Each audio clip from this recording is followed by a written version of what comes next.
Welcome viewers, round 4. We're here at the wonderful Phillip Island track, Victoria, Australia. Fantastic venue for the V8s here for round 4 of the official V8 Supercar Racing, brought to you by RaceSpotTV, Demonov Innovations. My name is Brett O'Brien.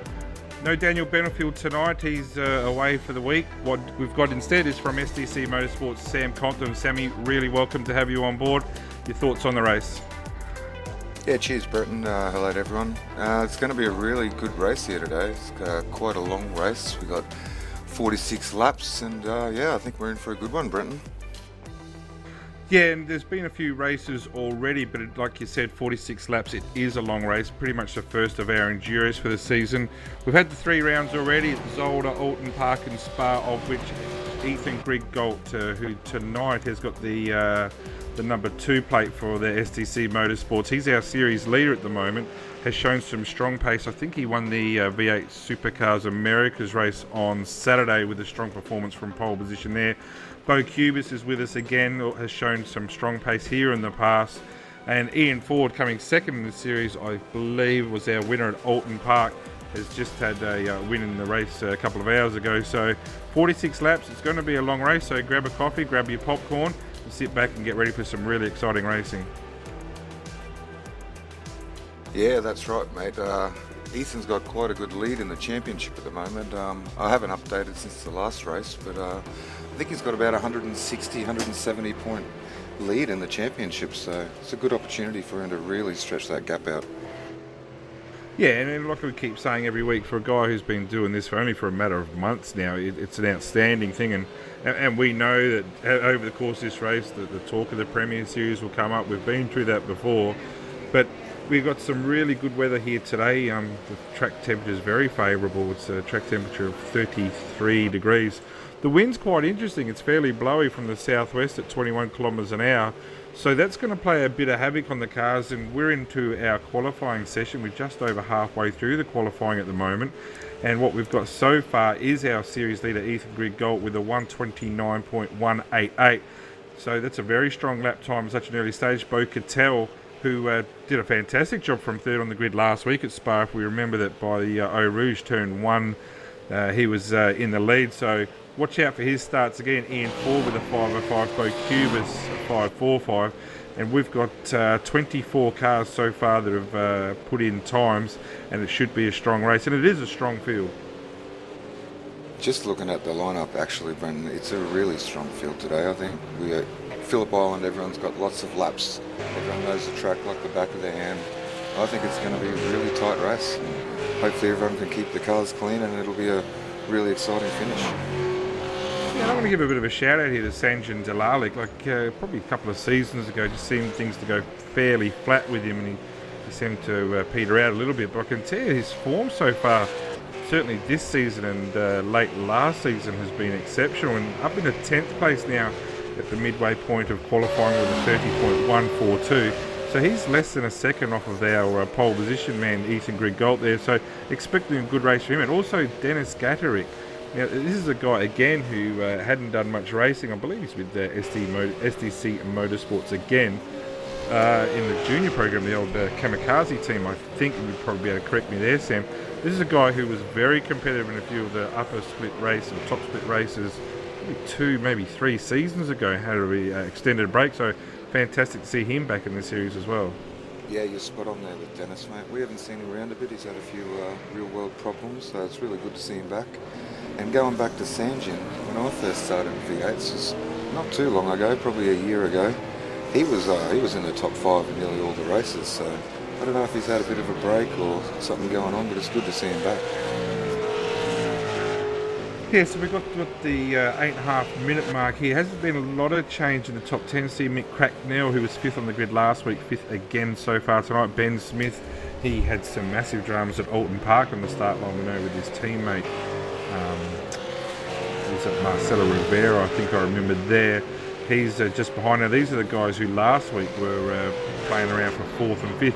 Bo Cubis has always been strong here. I think he won the main race, not last season, certainly the season before, so he's up there in 4th place. And Bo's one of these guys where week by week he's going to get bigger and stronger in this field, because this guy's an ex 2-time series champion here.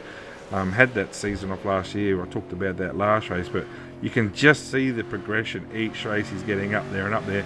At the moment, just a 0.4 of a second off Ethan Grigol, who is quite clearly at the moment in pole position. Yeah, just watching the times, not much is changing up in the top 5, but I think we might see a few have a good shot at it here with the last few minutes of qualifying coming up. Yeah, and Bo Catel's just improved his time to a 29.324, so just a 0.2 down now on Ethan Grigol. Ian Ford still with the 4.69 Cubis of 5.45. Mick Cracknell is just a 0.4 off. We've got an improvement from Mitch McLeod, who's moved into the top 6 with a 6.63. So that's Mitch's first flying time. He had a very slow first lap, obviously had some difficulties there. And Marcelo Rivera, also in the Way of Life Commodore, has moved into the top 10 at 29.9. Jack G. Boyd, I must say a name I haven't come across before, is also there in the top 10. So going to be showing a bit of interest there in the car 21, Jack G. Boyd.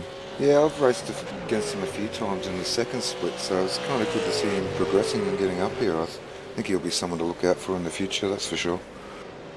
Yeah, I think that's what this series is encouraging. Certainly, I think with the broadcast, a great job that RaceSpotTV do, and people like you and me just hang on and talk about it, but we've got Hugo in the studio again doing the camera work for us, and we've really got the globe covered today. Hugo in Brazil. Where are you? You're in Finland or something ridiculous up north? Pretty close. I'm in Norway, over here in Norway.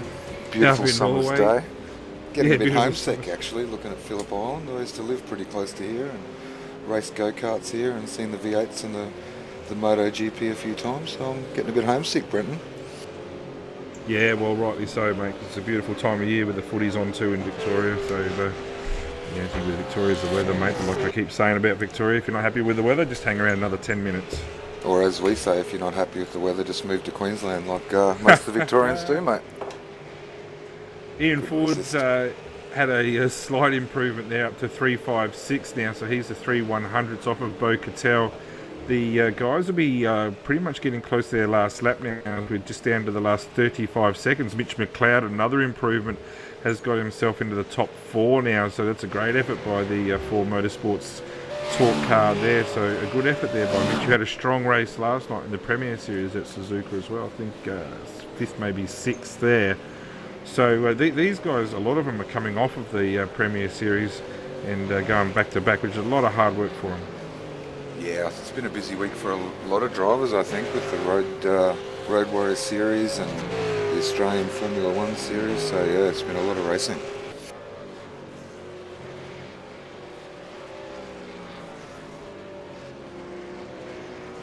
So just keeping our eyes on any positional changes here.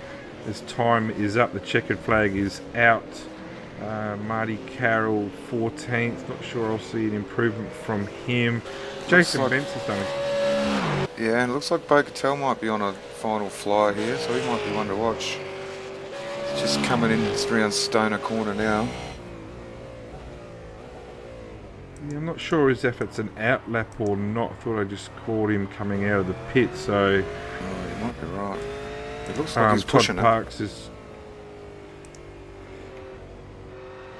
Yeah, no changes so far in the top 10. Just trying to see if we can reach out Bo Cubis as he comes around Lukey Heights. Not sure he's really on it here. No, he's not. I think you'll find Catel is on it here. Going to be coming down into Honda Corner.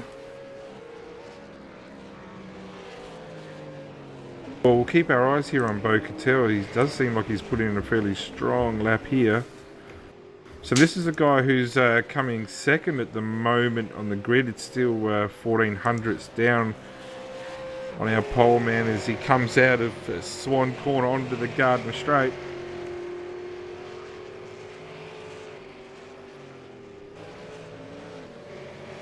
Yeah, that's no time given there. So I would say that would be our grid all set there, as time is well and truly expired and the cars will go back to their race configurations, add a bit of fuel and maybe change tyre pressure if that's the way inclined. But we'll go through our grid here, and Ethan Grigol, our series leader, that's a pretty commanding pole position there so far with a 29.188. And I say so far because in this race, if you can stay in that slipstream, you do have that ability to try and save a bit of fuel. Bo Cattell, we saw what he did last week at the start, so I think this is his first front row start, so congratulations to Bo. Ian Ford in third, our sparring partner Mitchell Cloud in fourth. He's just a 2/1000ths of a second up on Bo Cuba, so very tight there. 4/100ths back to them is Mick Cracknell. Benjamin Smith with a 29.8.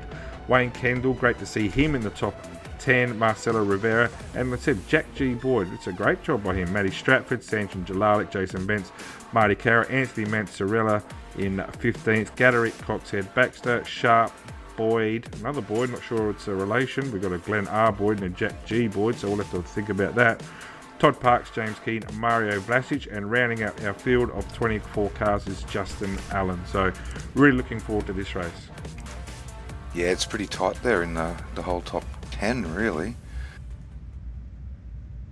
Well, we can see what Ethan Grigalt has done in the past. He's one of these guys who, if he's in the lead, he's comfortable being in the lead. You get other guys who, if they get into the lead, they don't seem as comfortable. But Ethan is a very comfortable leader of races. But so is Bo Cattell and so is Ian Ford. So looking forward to a good first few laps here of what will be a long race. Yeah, well, they want to just take it a bit easy and make sure they don't get any damage here at the start. It is a really long race, like you said. Get about a 3.5 litres per lap fuel burn. It's got quite a long pit stop to make, so yeah, they just got to keep their heads, and here we go. So revs are building.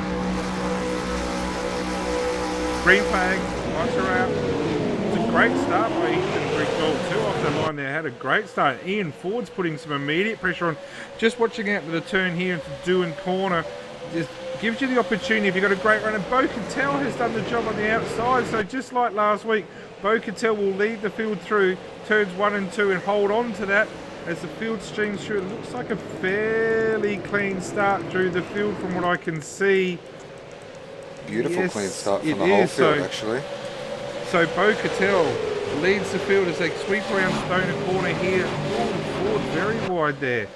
So as they dig deep into Honda Corner here, turn 4. Just got to be careful on the exit here. You don't want to generate too much wheel spin. And Mitch McLeod's giving Ian Ford all sorts of curry back there in that battle for 3rd and 4th. Looking at the Ford Motorsports have got a different livery this week with the HRT livery that was run up at the Townsville V8 Supercar Series this week. So that livery looks fantastic, so good job to them. But a great opening lap here so far by Bo Cattell in the Ford Falcon. Yeah, he's just stretched that lead. It looked like Ethan got a good start, but maybe, you know what it's like sometimes from 1st to 2nd, you don't quite get that gear shift, and maybe he missed it a little bit. Yeah, and we know from last week that Bo is exceptionally good at saving fuel as well. Whether that's the same as if he's in the lead there, punching the air through himself, but this is the part here where it's not that easy. It looks like we've had a drama with Jason Bensett here in the JFF laser car. Just got to try and find what happened there. But he's got some severe damage to the back left of his car. Trying to find what happened there. Can't see anything. So yeah, problems for Bentz there. James Keane by coincidence has got damage to the front left, so 1 + 1 won't equal 3 there. You'd be pretty keen to think that Keane and Bentz have had a bit of an incident there, and Keane as a result is having to pit. So a couple of shockers for James Keane of late. He pulled out early last week with some dramas at Spa and again tonight. So yeah, it's a bit of a drama there for Jason Bentz, but he's quick enough to get right back into this. But meanwhile, back up into the midfield here, Jack Boyd, and as we talked about him in qualifying, carrying the number 21 plate. He's got Marty Carroll right behind him, Dennis Gaderick. Not sure what's he's running, pens or skin on my screen, not sure if that's what he's after. Chris Coxhead, welcome to the series for him in the Coverall Cargo Nets car, and Anthony Manzarella with Dave Baxter, who just blew his engine in the last race, so a quick replacement there, so good job to the Redback Racing crew there. But exciting battle here. And Baxter makes that move deep under corner there at MG. Not going to be able to get the stick there. No, it's really good to see Baxter in this top split. He's a great driver, good guy, so good luck to David. Yeah, he gets caught up in more in his fair share of incidents, but he's generally, if he thinks he's done the wrong thing, he's generally always the first one to apologise for it. So, like you said, it is great to have him here carrying the 22 plate, so just snuck himself into the top split. But again, this guy's a quick driver, and on their day at a track like this, like you said before, all the guys know this track so very well. So, there's some tracks that are so much more favoured than others. You'd always see, come Bathurst, there's always the 60-second hot shots there who only do Bathurst on iRacing, you just show up. So, that's the same here. There's some guys who are exceptionally quick here and consistent. Now, I'm just having a look here. We've got a great battle for first, second and third. An amazing battle here. Mitchell McLeod's under all sorts of pressure from two STC drivers. I think it's Cracknell and Bo Kubis. So, excitement all over the track.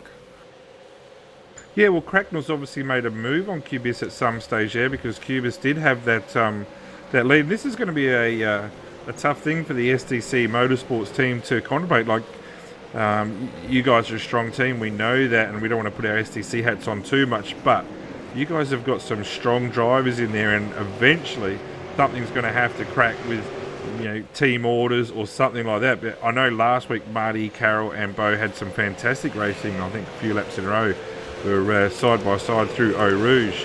So hopefully that great racing will continue. We've also got Ben Smith, who seems to have made some ground on these guys over the last half a lap. So like you said, a battling pack here with Kubis, Cracknell and McLeod, who's just starting to tail off a little bit. Last lap of a 061, certainly not that shabby. But up the front here, Ethan Grigolt's giving Bo Cattell just some absolute curry here. But Cattell, he's been through this before. He's one of these guys who's a good leader of races. And really, with the limited passing opportunity as fast as this track here, this is the chance here at Honda Corner. And Bo knows how to defend his position, and he's very good under brakes. Yeah, Ethan is all over him. Ethan just needs to keep his head a bit here and realise that it's a long way to go, and just maybe just try and force Bo into making a little mistake so he can slip by. Yeah, and what we discussed with Bo last week is that he does run a fairly aggressive setup with tyres. So, out of these top three, and I'm not sure he's doing it this week, but at this top three, if any of their tyres were to go off first, I would pick it to be Bo. However, we know he's very quick here at Phillip Island, and he's actually had the chance, from what I understand, to do a little bit of practice here. But this is just making the race that much more interesting, because Ethan, once he's in the clear, he generally does the move and get away. But he doesn't look back once he's gone. No, and he doesn't make many mistakes, and we saw that yesterday with the Australian Ford FalconFG II. Delalik has had an issue as well. Unfortunately, didn't see that, but I'll try and chase that up. But we saw yesterday the Australian F1 Series, Dean O'Brien for the One Performance Racing team. He's not generally an F1 driver. Had a win over Daniel Benefield, who races F1s all the time, because Dean did not make any mistakes. Marty Carroll, racing for STC Motorsports, doesn't generally race the F1s. Didn't make any mistakes, found himself on a podium. That's what Ethan does. He gets in the lead, he's fast, he's exceptionally good under brakes. We've seen that plenty of times, but doesn't make a lot of mistakes. And that's the key. If you can just be a clean... I've never... Just lost you there for a second, Sammy. Hopefully everything's all right on your end there. But again, as they go through Honda Corner turn 4, the pack certainly isn't getting away. The top three aren't getting away here. Bo Cattell with the last lap 30.047. We've got Mitch McLeod at 29.8, so gains made there by the car 10 of Mitch McLeod. Mick Cracknell with a 30.0 flat as well, 30 flat for Kubis, and a 30.4. Looks like we've lost my co-commentator Sammy Compton, unfortunately. He's had an issue. Benny Smith 30.4. Marcelo Rivera making a move with a 30.1. Wayne Kendall, good to see him in the series as well with a 30.3. So some pretty good times here throughout. Jack Boyd still got Marty Carroll behind him. This is a battle for 11th and 12th. And with Dennis Gatterick I'm not sure if he's running as a privateer. I'd imagine he's got STC help there as well in 13th. So the strong field is still progressing well. Looks like we've just lost the two cars, that being James Keane and Sanjan Delalik. As I said, we've lost Sammy Compton, unfortunately. So we're flying solo here, but look back up at the front here. And we're just talking about Ethan not making a mistake. Ian Ford is through, so a change here for second place. And this is the type of thing where if Fordy can make that move on Bo Cattell here, there could be a chance of creating a bit of a gap there. So Oh, Ford very aggressive there under Honda. So a pass here, Ethan Griggault down to third, Ian Ford to second. Let's not forget that Bo Cattell still is our race leader and is doing an outstanding job. We're here on lap 6 of 46 laps, so still a long, long way to go. Pit stops will play an important part, expecting stops, but anything between, they're not going to want to pit stop too early, although in the position Ethan's in now, you know, you could pit as early as lap 18. I'm not sure he will want to do that because he's still got a fast car, but some pressure coming from behind, and you'd have to think that as Bo's in the lead, but probably just got that bit of a train going. So as they round Swan Corner here for the sixth time now, and Bo Cattell, as you can see, it doesn't matter how close you can get there as the cars punch out to fifth and then up to sixth gear, just the lack of downforce there through the last turn just creates so much understeer for the car trailing behind. Very difficult to get close enough to make a pass here at the Doohan Corner. Can be attacked here at turn 2 in the southern loop, but you're just holding that tight line there, Bo Cattell. This is where the trailing cars really need to concentrate on their exit here, and so you can make that effort to attack into Honda Corner at turn 4. And Ford's got an excellent drive out here, so expect to make a move. Cattell very sideways on the exit there, and I'm thinking Ford's through, and I think Griggault's going to follow. So a new race leader, Ian Ford, carrying the Demidov Innovations colours for Evolution Racing Australia, has got himself through to the lead there. It's halfway through lap 7. Ethan Griggault didn't get the job done there on Bo Cattell, but look what happens behind with Mitch McLeod. He's well and truly in this battle now. Mick Cracknell and Bo Cubis just tailed off a little bit over the last few laps. Might have some tyre issues, or might be just saving their tyres, but probably very important now for Ethan Griggault to try and make a move sooner before later on Bo Cattell. But yeah, a fantastic move there, really well set up there by Ian Ford. So is this battle for top 4 now? You must include Mitch McLeod. That is an awesome looking skin there, the Torque Motorsport. They've done a really fine job of that. But across the strike here at the end of lap 7, Ian Ford. So the lead, Griggault's made another error there on the exit of Swan Corner. That's going to set him up for an attack here by Mitch McLeod. McLeod trying to dig in harder on the outside, not going to get the job done there, but Griggault's showing some cracks here. And what that's done is taken all the pressure off Bo Cattell for at least the next half a lap. So just wondering if there's a slight setup issue here with the SimPit SDC Motorsports car, or whether just Griggault's just had that small little issue. And I think we've got our commentator Sam Compton's back on TeamSpeak. He'll join us again shortly. But Sam, whilst you're away, we've had a position change. I'll let you get back into the server first. But Ian Ford has now taken over the lead, and Bo Cattell has still found himself in second place. Ethan Griggault third. Mitch McLeod down into fourth. So some really strong lap times here, and it is what is a good field. Ian Ford with actually his fastest lap of the race so far. A 29.9. I'm interested to see what he's going to get this lap. Last lap was including the passing move on Cattell. Just seems to be stretching out that car length or two this lap, and I'll tell you what, Mitch McLeod is all over the back here of Ethan Griggault. So watching the drive out of here, out of Swan Corner, turn 12. Yeah, Mitch McLeod not quite able to hang on there, but certainly not going to be able to attack him with Doohan Corner here. But a great lap by Mitch McLeod, a 30.3. Very competitive. Our leader, 30.2.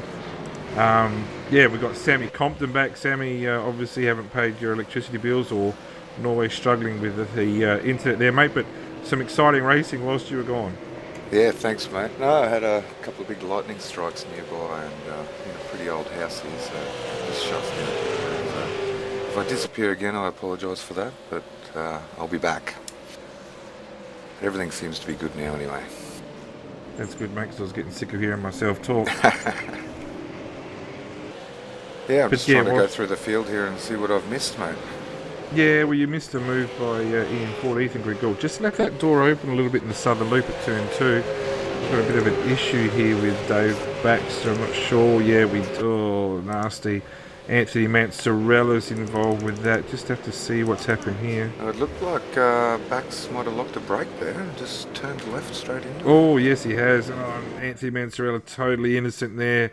And these guys were travelling along pretty well in 13th and 14th as well. So hopefully Baxter's not going to drive out in front of Manzarella. No, he doesn't. But damage to the back of Manzarella. Don't think it's going to affect his straight line speed too much. But certainly he's lost a few positions. Boyd, Parks, Coxhead have gone through. And a big shout out here, if we can, to the car team on this. Jack G. Boyd still holding off Marty Carroll. We know what Marty Carroll can do with the V8. He's exceptionally good with these things in that horrible Ford Falcon of his. But I have to agree with you on that one. Thank you very much. And Jack Boyd doing a great job here, up into 10th. Started in 10th positions and maintained that position. So, yeah, this is the type of drive where team managers just keep their eyes open and see what's happening with him. We go back up to the battle for P3 again. This is closing right up, and I've missed that. Sorry, but Ethan Grigalt has made that ground on Cattell. Cattell's going to be dropping down to 4th here with Mitch McLeod. So through Stoner Corner into Honda Corner, Cattell's in the stronger position to defend. Oh, locking it up.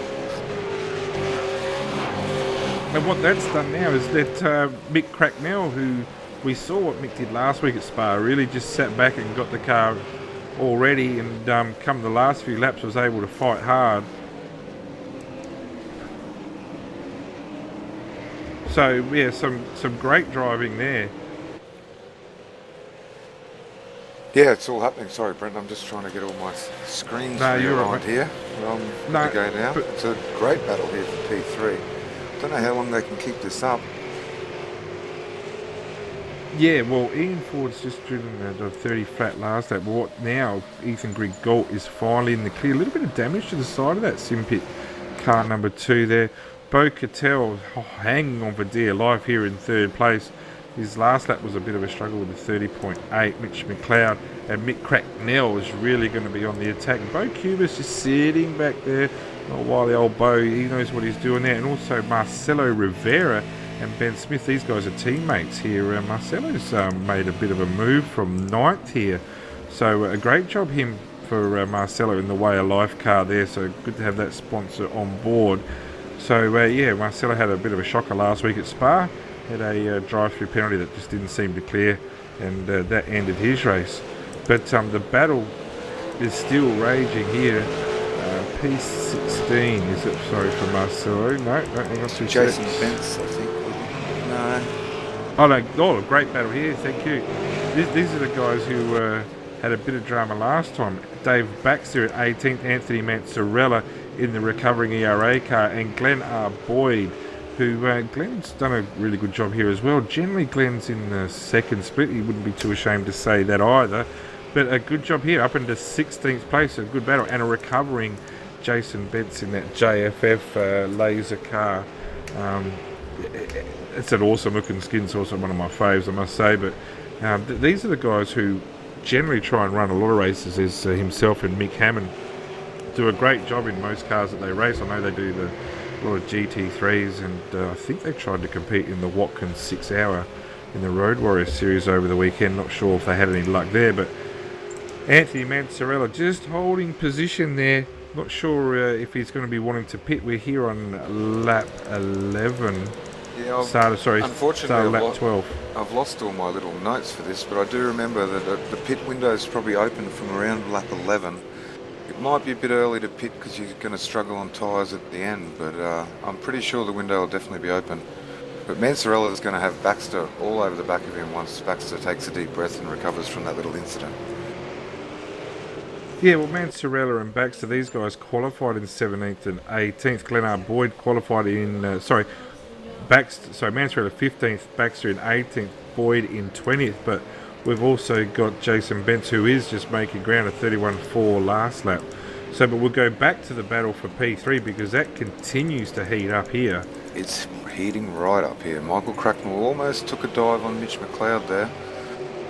Cracknell's a smart driver and mature driver. I don't think he'll do anything stupid, but I think he's probably got the pace right now to get past.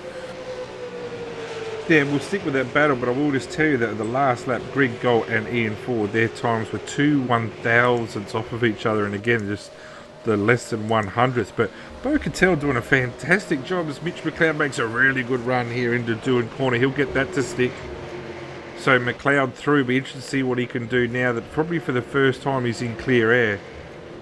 At the moment, he's the 3.6 seconds, 2.6 seconds off of our second place man, 3.6 seconds off of the leader. Yeah, so I just feel Bo Cattell might be holding everyone up in this pack just a little bit. So I think it'll be important for Mick Cracknell to get past. He nearly has a look there, but thinks better of it.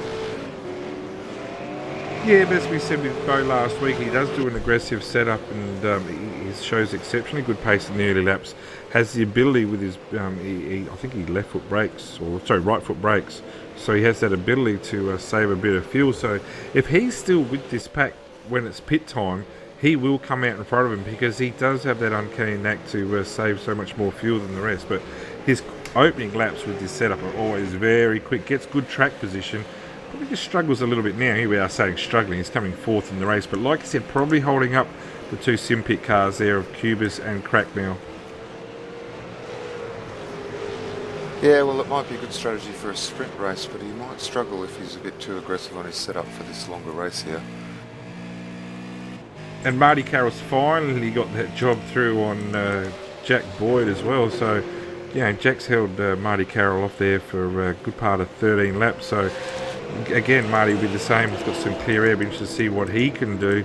But, yeah, it's tight racing throughout here. And for a long endurance race, yeah, the racing's going on and on and on. And back to the position for 16th. Yes, that's right. Huge Anthony battle here. Mansarella has done that job on Boyd there, but being attacked by both Baxter, who's going to find his way through. So Baxter has followed Mansarella through there at Doohan Corner, keeping an eye on Jason Bentz, who's probably got that little bit of a disadvantage with his aerodynamic issues there. But Baxter hopefully, runs a little bit wide there. But I feel like who was it? I feel like Boyd might have just given that to Bax. He might have realised he was a bit quicker and just let him take that position there. Yeah, well, next in their sights is Todd Parks and Chris Cox here. These guys are a fair distance up the road. I think Dennis Gaderick, we'll keep an eye out for him as well. Like as the race goes on, because he hasn't done much racing of late. And you would know more than me, Sam. Is he running a STC setup this week? We're talking about Dennis? Yes. To be honest, mate, we haven't seen him, and we were surprised to see him in the race. So I'll have to get back to you on that one. Maybe it was just a late decision for him to jump on and do the race. And yeah, we'll get some more information at a later date on that one, I'm afraid. Well, the Maverick welding car of Mansarella is still just chipping away here. His last lap of 31.9 compared to Todd Parks' 31.3. This is Bo Cattell's sister car here. So Todd's doing a good job here. We don't talk a lot of Todd. Started 21st on the grid. Got himself up to the 15th. That car doesn't look like it's got a scratch on it. So, yeah, I enjoy racing with Todd. He's one of these guys who you know that when you're racing next to him, that if it's contact, you know there's nothing malice in there. It's not deliberate at all. He's one of these guys that you can trust when you're driving next to. Yeah, just a bit like myself there, bro. Oh, yes, Sam, you were dead correct there. That laugh wasn't with regards to you. Oh, yes, it was, actually. But, yeah, you're right, mate. Yes, another one that could be trusted. Oh, we can only try, can't you? It's so easy to make a mistake in these V8s. Especially if you little simple things like making a brake bias adjustment, you forget to do it. And you come into a corner like Honda corner and next minute you're around or taking someone out. Yeah, it's a bad feeling when you certainly don't need to do it. Well, there's some guys who feel the need to make constant changes to their car throughout the race, changing their brake bias, whether they need to change their tyre pressures, in a pit stop, but they're forever changing their brake bias. Some, not so long ago, seem to be changing their brake bias, especially in qualifying, for each different corner. I'm not sure whether people do that now. I'm not sure what you do. I know different horses, different courses there, but there are some who continually will change their brake bias throughout that race. And like you said, you can get caught out. You make that change too early, too late, you can get caught out.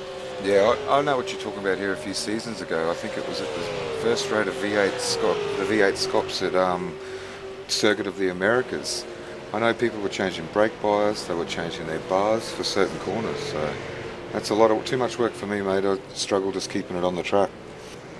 I'm keeping my eye here on Marcelo Rivera at the moment as well in P7. Now this is from P9 in the grid, so the way of life cars last lap was a 30.5. That's a 1 second gain on Mick Cracknell, who I've noticed is now behind Bo Cubas. Bo Cattell with a 30.2 certainly hasn't dropped away from Mitch McLeod with a 30.4. So Cubas and Cracknell, not sure what's happened there, but what that's done is bring Marcelo Rivera in, and we're on lap 16 now. There's going to be guys who are starting to get a bit itchy in regards to possibly pitting, and also up at the front, Ethan Grigalt seems to be recovering very well. What's he now as they go across the line? He was 7/10 down. Yeah, just a 6/10 down now, and like catching is certainly one thing we know. I don't think Ethan will feel the need that he has to pass here, but I would imagine that Ethan will pit anywhere between lap 20 and 22, and I'd also imagine that Ford will react straight away should he be clear of traffic. Yeah, and saying that, mate, lap 15, Ian Ford just did a 30.083, so he's not struggling with his times at all. No, he's not, and like our director Hugo has just picked up there, Ethan's very good on the corner exits and just seems to make that ground, probably just that bit of progression slower and easier onto the throttle there to minimise the, as we just say, he's had a bit of a loss of grip there, but he is very good. He's just a good all-round driver and this is a guy who won last season's championship. He's no slouch, but he still seems to be underestimated in the Australian iRacing community, probably because he's not out there all the time. He sticks to this series, and why wouldn't he? He's going so well. This is a guy who, he's still learning. We say that every week, but he is only going to get faster and faster, which is a pretty scary thought. Yeah, and he's pretty quiet out there. A lot of people have a lot to say, and Ethan doesn't really say much unless he has to, and just lets his driving do the talking. So the name's definitely getting out there, mate. People will start respecting it the more and more they see his name up there on the pole position. So lap 18 now, still a long way to go. So it really is for these guys like playing a very quick game of chess, isn't it? Just maintaining position. Mitch McLeod and Bo Cattell, not a lot has changed there. Bo, that slight gain. But again, as I said before with Bo, if these guys come in the pits at the same time, I would favour Bo to come out first. Talk about Bo's, we've got Bo Mark II, Bo Cubas just behind them, with Mick Cracknell recovering well from what I would think would be a slight incident before. Marcelo Rivera still got these guys covered for speed just a little bit. Wayne Kendall, haven't talked about him much at all in the car 19, boxing well above his weight here in 8th place after qualifying 8 in the Green's Tough Wilson Security car there. For you Dick Johnson fans out there, no doubt you'll be fairly excited about that. Ben Smith's obviously made a mistake, has dropped down behind. Wayne's been behind for a few laps. Wayne Carroll hasn't exactly pulled away from Jack Boyd as I thought he would. Matty Stratford in the sister Ford Motorsports Torque car there is doing a great job up in the 12th place. I think he struggled a little bit in the 6:15 race, so obviously those few laps beforehand have done a lot of help for Matty and getting some good times in there. And that battle for 16th that we keep talking about, Mansarella and Baxter have pulled away from Benson.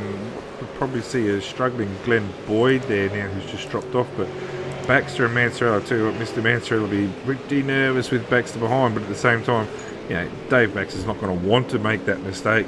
But coming up to lap 18, I think you'll find some cars thinking about pitting soon if they're stuck in traffic.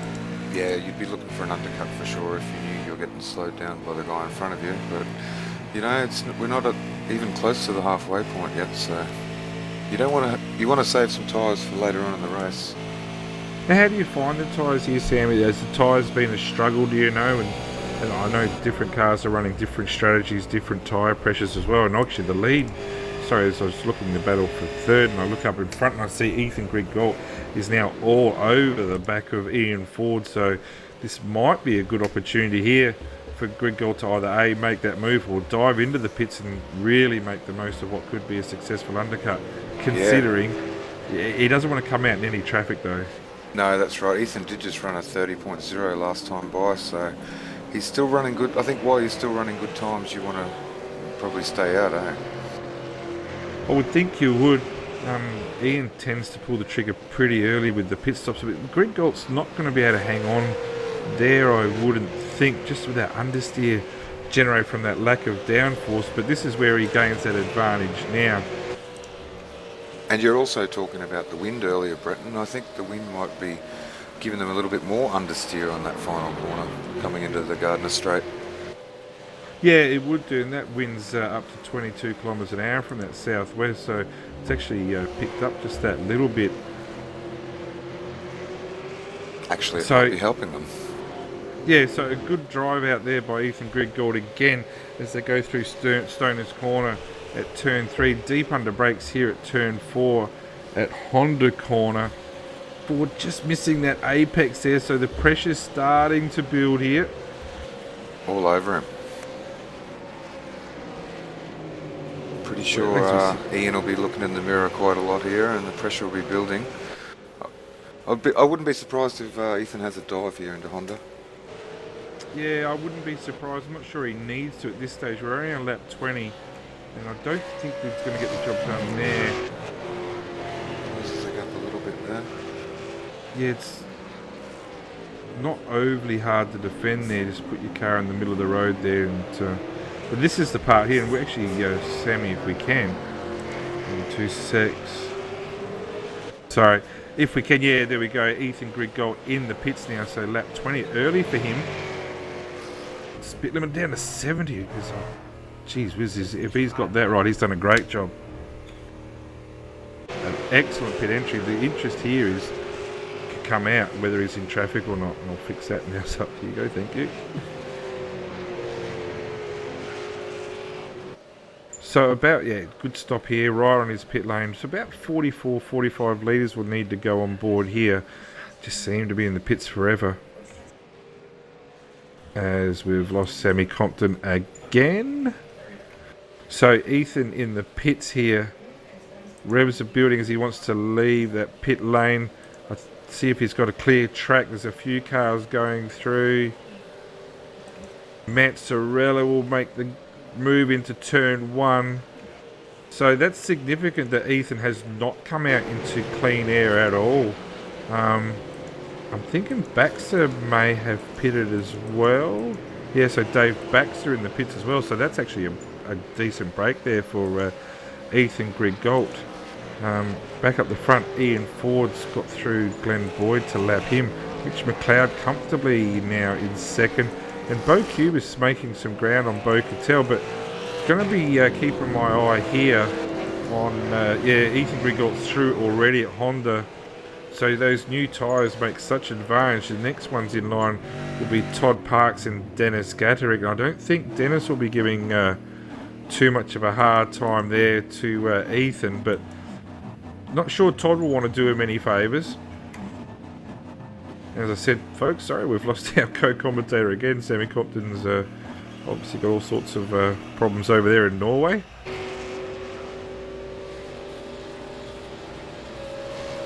So the Gatterick and Parks battle here, lap 21. Just having a look to see whether Ian Ford's going to try and react to that pit. Bo Cattell's pitted. Ian Ford is in the pit, so Ian's reacted there. Out of the pits, trying to see where he will come out in comparison here with Ethan Griggold.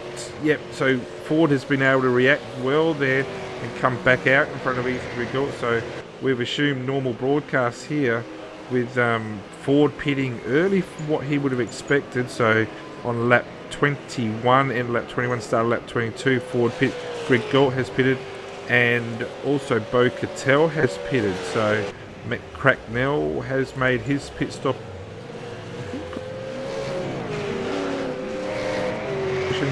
Mario Vlas Rivera, which is, he's gone off there, just a little bit of a mistake. So this is a guy who was, he was up into third, would have been a net seventh, but he's actually dropped back quite a bit. Ben Smith has got through, as has Wayne Kendall. Yep, cheers. Sammy Compton has come back again. Sammy, you're on the 2 count, mate. How you doing there? I'm glad I'm not racing at the moment, Brenton. It'd be pretty frustrating.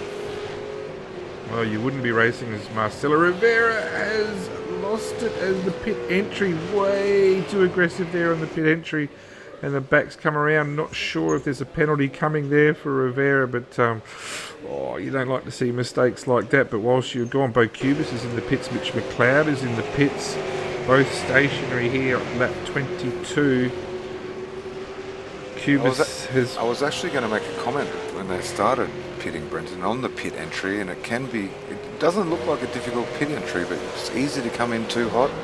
It's quite narrow, and it just kind of banks away a little bit from that left-hander as you're coming in, so you do have to be careful. And Marcelo Rivera definitely got that all wrong. Yeah, and Ian Ford's in for a really tough time here. We're at the halfway stage now. We're at 23 or 46, and he's got Ethan Griggolt right on his tail. Ethan's just got those times, just that 1 lap older, so not negotiable that. But yeah, he's going to have him all over him for the next few laps, and you'd have to think with the constant pressure on and on and on that there's going to be a change coming. But you know, 40s, like you said at the start, there's the guys who excel whilst they're in the lead, and guys who struggle in the lead, like 40 can cope with being in the lead. Anthony Manzarella's done a good job here with Jason Bentz. These guys are probably holding Bo Cattell up a bit. Bo's been at the pits for a couple of laps now. There's no blue flags here, obviously, but Jason Bentz has made life fairly easy for Cattell there. Yeah, Manzarella. Yeah, Manzarella. Sounds like he shot the dog. Manzarella is going around again on lap 23, so going to see if Cattell can make the move here down the Gardner Straight. Got a really good run out. Yeah, he's got the newer tyres and just a lot more experience than the V8. Manzarella pretty much concentrates on the Skip Barbers and does exceptionally well in the Skip Barber series, but doing a great job here in the Maverick welding Ford Falcon. No idea why he wants to run that car. Bo makes it look pretty easy, doesn't it? Yeah, and I've had a few dramas with drivers driving that same scheme before. I couldn't remember his name. Mick Cracknell has got past his teammate again, Bo Cubis, so Mick there with making the most of the undercut, pitted probably 2 laps earlier than Bo, so positions have changed back to where they were in the first few laps there. A recovering Marcelo Rivera, going to be keeping our eyes out for him, whether he's going to get a penalty there or not. Matty Stratford's doing a good job there. Chris Cox here. Justin Allen, not sure if he's pitted yet. I don't think he has. Todd Parks has Dave Baxter behind him with Dennis Gaderick, Jason Bentz. Greg Sharp's done a pretty good job. Mario Vlasic, his car is well and truly off the track there at Doohan Corner. What's he going to do here? Keep an eye out for this. This could be really ugly. What has he done there? Some things don't surprise me, and that's one of them. So he has completely missed the southern loop, I think, or the entry of the southern loop, and just gone straight through there. So I would imagine there's going to be a significant slowdown penalty there for Mario. And you know what it's like, Brenton, racing these V8s here. It takes a lot of concentration. These longer races, mate, if you're not 100% focused, or even just little things like having your telephone nearby, like it's easy to make a big mistake and ruin your race. Yeah, well, that's right. You've got people knocking on the door, telephone calls, family as well, so there are a lot of things. But Wayne Kendall, we should acknowledge her right now. Wayne Kendall's leading the race. Started in 8th position, so he's not too shabby around here. But he in that Green's tough car. I'm not sure which team he runs for. I do apologise, Wayne. I don't know if it was SSR or not. But at the moment leading this race.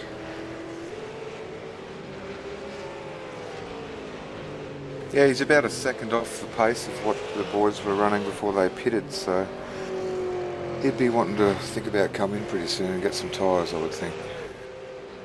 And as we say that, Yep. here he comes. He'll be pitting for 4 fresh tyres and about 40 litres of petrol, I would presume. Yeah, that's about right. Some are pretty good at saving fuel, but what that's done now is the STC Motorsports team race manager Marty Carroll has taken over lead. We know Marty likes being in the spotlight here, so he was held up probably originally by Boy, but certainly he's doing a strong lap here. 31.4 last lap, as we've got Justin Allen coming out of the pits just in front of the battle of Ford and Greg Galt. Allen's very experienced, gets out of the way there. That's the sister car to Beau Cattell. And just Ethan Grigolt's had to adjust his line there a little bit. Certainly no fault of Allen's, who's got a race to do as well. And Beau Cattell has done a good lap there. Last lap was a solid lap of 30 flat. So up the front, Marty Carroll. You would think, again, here we are at lap 26. I know that, well, it's pretty well known that Marty generally likes to run fairly long. And doing so now as well. Yeah, Marty will be ready for a sleep after this, I think. He's one of those drivers that's gone and raced a lot of these Road Warrior and Formula One, and yeah, he's had a big weekend. Yeah, he has. Well, the Road Warriors, you can't count that, mate. I think he lasted about 2 laps. Wayne Kendall's lap time, 26 seconds there, so that's really put him back a little bit to back to Matty Stratford there. So that's a battle for 10th and 11th. We found that normally the pit stops are going for around 15 seconds, and if we go back to this great little battle that's continuing today, Bax are getting plenty of airtime tonight in the Redback racing car. Bax just made a good move around Dennis there, so I think we might have just missed that one. But he's definitely on the move. Bax, he'll be head down, bum up, just trying to dig and get those spots back from his earlier mistake. Yeah, but we talked before about the battle with Mansarella and Baxter, and well down the road was Todd Parks. Well, at the end of all the pit stops, Todd Parks is now directly in front of Dave Baxter. So good gains made here by the Baxter car at the car 22 there. His last lap was a 31.66, very comparable with some of the faster guys. So and now that he's clear of Dennis Gaderick, who 31.1 last lap, certainly not shabby as well, but just Dennis, yeah, it's one of those cars where if you haven't had a lot of lap times or a lot of times in the seat, you do seem to suffer a little bit. So it is great to have Dennis. You know, he said himself he's had some problems elsewhere, so it is fantastic to have him back in the series. Yeah, the battle with Ian Ford and Ethan has just kind of calmed down a little bit here. It looks like Ian might have a little bit more pace on him. Although actually looking at the lap times, Ethan is quite a few tenths a lap quicker, so maybe just those tyres are just starting to wear out a little bit for Ian if he pushed pretty hard those first few laps.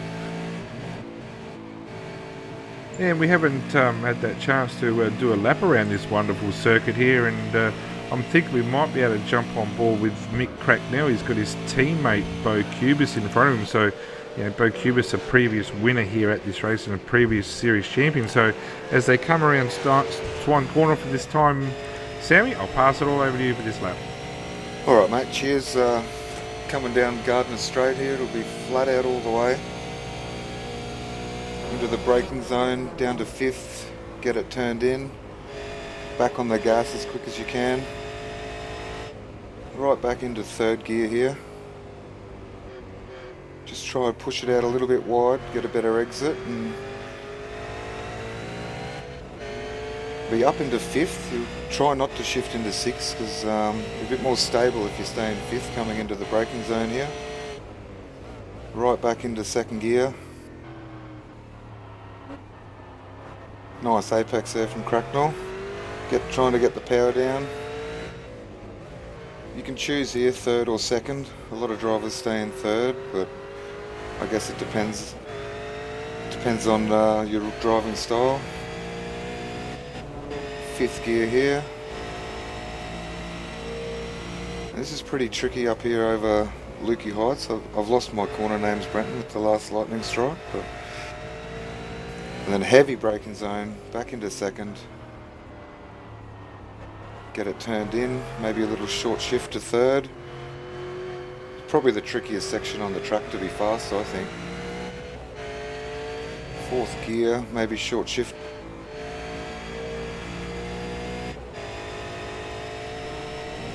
Yes, that's a pretty good lap there by Mick Cracknell. We're reaching speeds up to anything in excess of 280. What are we going to get to the end of this lap? Touching 288 there at the end of Gardner Straight. But yeah, doing corner is turn 1 here. But before you were saying that Mick Cracknell will come around here, we'll just go through Southern Loop and into Stoner Corner, which will be turn 3. Now you're saying that Mick Cracknell won't be touching 6, and I think we've lost Sammy again. The car in front, Bo Cubis, will touch 6th gear. I know he does because he tries to minimise his wheel spin there. So, yeah, good lap there by Mick Cracknell. That was a 30.4 in front of him, Bo Cubis. But Mitch McLeod here is recovering really well. A 29.8 last lap. We've got Justin Allen, the teammates, Bo Cattell and Justin Allen. Don't think Justin has pitted. So the two SSR cars running line astern there.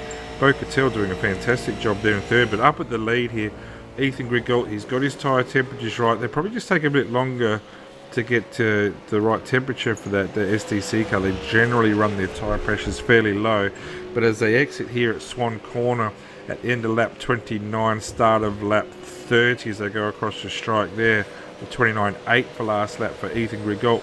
This battle's just going to keep going and going and going. We've still got 17 laps to go. So, great effort here by both these cars. These are the guys who have won the greater majority of the official races thus far this season. We know that Ethan dominated at Zolder, where he led from pole position in what was an extremely strong field there. And Ian Ford had a lot of deep under brakes there at Honda, so lots of pressure on Ian Ford's. Both get heavy wheel spin out of the exit there. So the pressure is building, but yeah, Ian Ford had nothing but connection problems from week 1. That's a throwaway. Come back well at Alton Park with these guys coming 1-2. Very, very close. Just 3/10 of a second between the two as they cross the finish line there at Alton Park. And then last week at Spa, Ethan Grigalt did a very strong performance pretty much from start to finish. Had Bo Cattell leading for a while, Ian Ford led for a while, but ultimately Ethan Grigalt got the job done there with a success at round 3. But here in round 4, the endurance race, a lot of wheel spin there on the exit there at turn 11. So Grigalt just dropped off there a little bit, but he'll pick that pace up again, no doubt. Just trying to find where the nearest battle might be at the moment. Back here with the 14th, 15th, 16th and 17th. This is lighting up a little bit. So again, Dave Baxter in the Redback Racing cars are part of this. He's got Dennis Gaderick. Todd Parks has been overtaken by both these guys, and a recovering Anthony Manzarella as well. So a good battle here between these 4 cars. This is a battle for 14th through to 17th. Probably the first time that Dave Baxter's had clear track for quite a long while. So, yeah, he's going to be... he's got the chance here to drive away. Last lap 31.2. Dennis Gaderick at 31 flat, so that's certainly not shabby at all. But these guys are going to want to probably try and clear Todd Parks, because Parks can be strong throughout the race, but Baxter's lap here will be quite interesting. It's his first lap in clear air. And the 31 flat and 31.5 for Gaderick. 31.1 for Todd Parks and 31 flat for Manzarella. So a really good close battle here. Behind them is Jason Bentz. We saw the issues he had early on with a 30.9.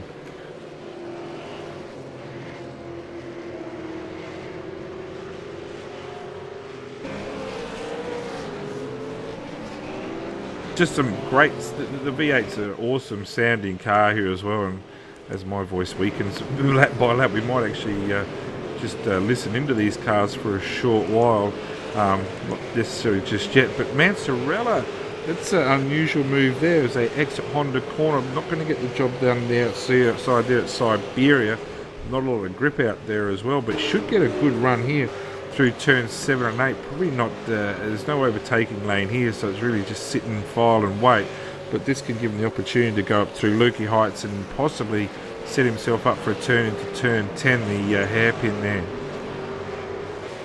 So probably not close enough there, so just tucking back in, but like I said, Parks is a very experienced driver, and he's certainly, like I said, one that can be trusted. That's going to try and do the right thing by all those around him. Just trying to look up the front here. Cubis has certainly pulled away from Mick Cracknell now. I think he has, sorry. Yeah, so Cubis has just put a bit of a gap on Cracknell, so he's obviously made that move there. Mitch McLeod is recovering here against Bo Cattell as well, so both guys very similar lap time last lap around, but there's just the 1.2 seconds between the two of them here. But we saw the pace that Mitch McLeod was able to maintain through the early stint there, the first stint. His tyres just seemed to hang on that much better than Bo Cattell's, but Bo Cattell up into third place. Ethan Grigolt's got a good chance here. Ford has gone wide at the exit of Swan Corner. Grigolt here in the do and turn. I think this is going to be close to getting the job done. Oh. Really setting himself up here for a good exit here as they round Southern Loop turn 2. Ford's going to have to be severely in defence mode here. Great drive out, exiting speed from Ethan Grigolt. This is a great chance here as they go through Stone Corner. Heavy defence here needed by Ian Ford. Didn't take the line that I thought he would. Grigolt's going to get the job done. He has. It's going to be hard to catch now. Very surprised that Ian didn't take the defensive right-hand lane there. So Galt through on lap 33.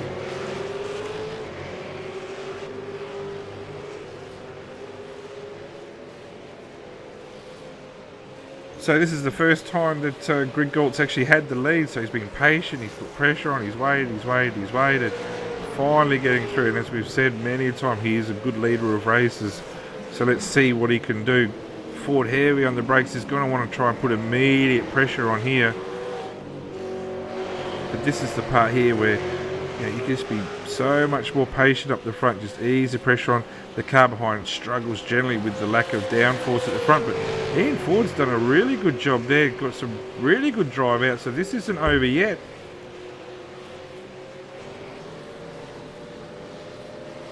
Definitely making a move on the inside. We might have another passing move. So this battle for the lead's really tensed up. Oh, Grig's been able to hold here as they go through Southern. And we've got Sammy Compton back again, I think. Sammy, 3 strikes, you're out. Oh, absolutely on fire. Yeah, mate, I'm still sick of hearing my own voice, but we've had a lead change in the meantime while you're gone. Ethan Grigol has made the move on Ian Ford. Ford's made a really decent go here to come back. As they go deep under brakes, we'll be sticking with this battle. We're on lap 34. We've still got 12 and a half laps to go, but this is not going anywhere. Yeah, I'm just loading back in now, mate, so just in a few minutes. Yep. Haven't lost power for about a year, and of course when you want to do something. It's the way of the world, mate, but these two guys here, they've got 10 and a half seconds to the Bo Cattell Mitch McLeod battle behind. So Ian Ford, he just seems to be strong behind. Very surprised he didn't put a stronger defensive motor there. But just going to jump on board Ian Ford's car here. He's just got a bit of wheel spin there, so I can't imagine him putting himself into a position to attack quite as much on the exit here as they go down Gardner Straight. Can't see him making a move here, so Ethan Grigol certainly seems to have settled in that lead there. Ford's coming at him hard, not going to get the job done here into Doohan Corner.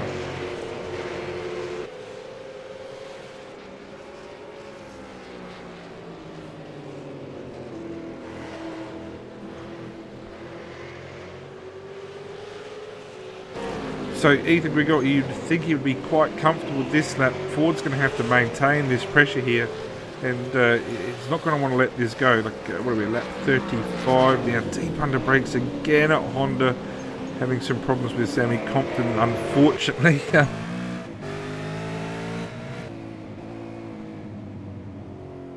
And what this has done, just that little fraction, as Bo Cattell's made that ever so slight gain, certainly not going to be a threat there.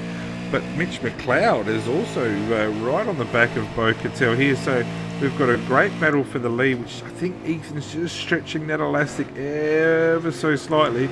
But behind them, Bo Cattell and Mitch McLeod have also got a really good battle on here for the final podium position.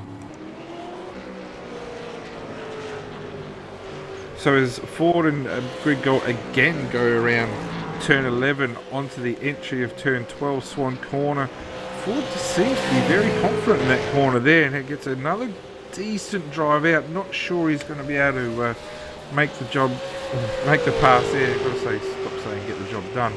But he's not going to be able to get that move done there, but certainly maintaining strong pressure on Ethan Grigol. This is a great race between these two. The SDC Motorsports and Evolution Racing Australia car. You know, like I said, these are the guys who have won all of our races so far on the Monday night main strength of field races. So it's great to see them battling so hard here. Bo Cattell and Mitch McLeod still back in third and fourth. Bo Cubis is doing a great job there in fifth. Pretty lonely race for the moment with Mick Cracknell behind in sixth. Smith seventh, Marcelo Rivera eighth. So three of the Evolution Racing Australia cars in the top eight. Three of the the SDC Motorsports cars in the top eight as well. So it's great day for ERA and SDC. And to be fair, Ian Ford and Ethan Grigol, they're in a class of their own. You look at the lap times; they're running half a second minimum faster than P3. So it's good that there's some people in here that can actually race for the lead with Ethan and not just see him pull away. So good job for Ian. He won't be giving up yet, that's for sure. No, he won't be giving up. As each lap goes by, Ian's job's going to get harder and harder. Those tyres are just going to burn more and more. This is the turn that burns them more than anything around Swan Corner there. And Ethan, all of a sudden, he just looks that much more comfortable, doesn't he? 40's time there is a 1:75, a 29.9 for Ethan Grigol. So that's a really quick time. His fastest lap of the race, a 29.5 on lap 27. So he's dipped into the 29s there. Boy, for a while they had a string of them, but that's his first lap in the 29s for a few laps. So cars really seems to have settled down now. So doing an outstanding job in the lead. Like I said, these two, they are pretty much the class of the field at the moment, but that's suited to this track. Last night in the Premier Series, Mitch McLeod was right there, Bo Cattell was right there, so Mick Cracknell was putting in a good effort as well. So different horses, different courses.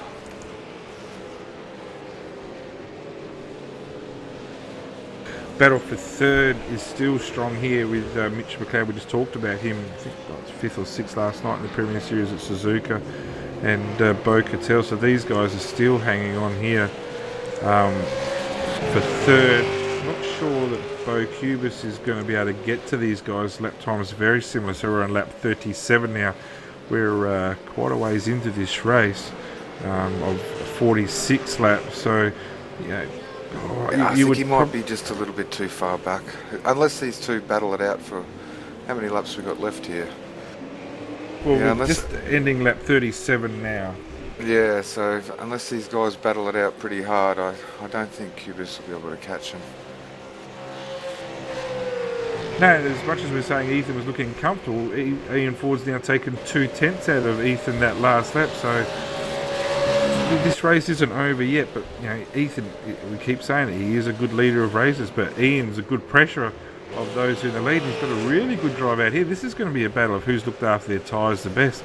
Ethan spent a considerable amount of time behind Ian before, but the drive that Ethan gets out of the turns it's just so strong. But under brakes there at Honda, you can just see Ian's eyes lighting up there. And these guys, it's too early to think about the championship yet. So these guys will be racing on continually for the next 8 laps. Sorry. Yeah, they both have a big wiggle out of there, but Ian's got pressure all over the back of Grigol here. And both these guys, I'm not going to say they're not going to hit each other because they're racing close enough that they might. But both these guys, I think they enjoy their racing. I'm sure they enjoy their racing. And I think Ethan, the pressure's on him here, but I reckon he'll have as big a smile as anyone here because he's getting some good, hard, close racing. And I'll guarantee you, as close as this is with 40, he'll be having a great time here as well. Oh, they'll both be loving every moment of this, I think. Yeah, you just see the drive Ethan gets out of these corners. Ian will probably close up a bit under brakes, but yeah, big slipstream here too. He's got to run, but he can't do anything about it.